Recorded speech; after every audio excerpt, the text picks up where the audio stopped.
terjadi pada hari kita. Timai wali, wali Songo timai. Anak ni wajib, oyok wali ni wajib menjaga penuh payah. Anak si dakwah kena, anak si indan kena, anak si perjuang kena di saat ujung tanduk nyawa ni. Ini kena kita dia, ya Allah. Siwah bulan 10 hari kita menempel hidup di rahim ibu kita.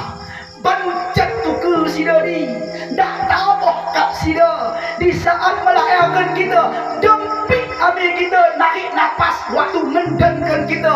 Muak cukup sida bagas hari, nemo darah sida, bercucuran keringat sida, nata iluh sida. Saat kita luar dari rahim suci sida, ya Allah, dabuh kita dari rahim suci ambil kita, wah keluar kita, wah kita tangis, darah sida manga kerah, lawe mata sida manga sempat dihapus sida, panas sida manga kerah, ngeke sama tangisan kita, cikham amin amin kita seolah-olah sida malat merasakan begini pedih dan penderitaan saat melahirkan kita. Allahumma ighfir laha. Baca kata Rasul, al-jannatu tahta a'zamil ummahat. Surga itu di bawah telapak kaki ibu.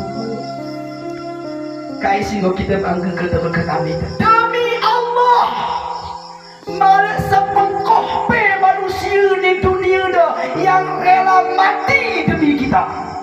Demi Allah, malah sebuah pe manusia di dunia dah rela yang nyawa kena demi kehidupan kita. Yang itu dikerjakan hanya sesosok seorang ibu. Ingatkah kita, Bapak Ibu jemaah takziah, wabil khusus ahla musibah, ingatkah kita sedang kita bayi, hawat badan kita, tangis kita, ubat kita tengah bunyi, di saat itu yang bangun ibu kita, tanda ambil kita luar iluh sida dengan tegar sida berdoa, ya Allah, ulang sakitkan anakku dah, bangku belim sakitnya, ya Allah. Isi mampu ya.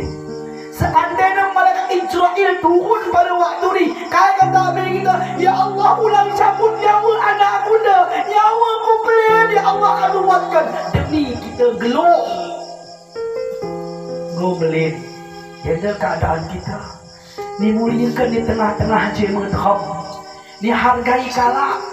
Ai buhung ni ya leh, tebakan hang tua na tong geluh, hang tua na bermetua, malam berdaya nangis. Ai buhung ya. Hang tua na go nadingkan, ai dak naik pernah dok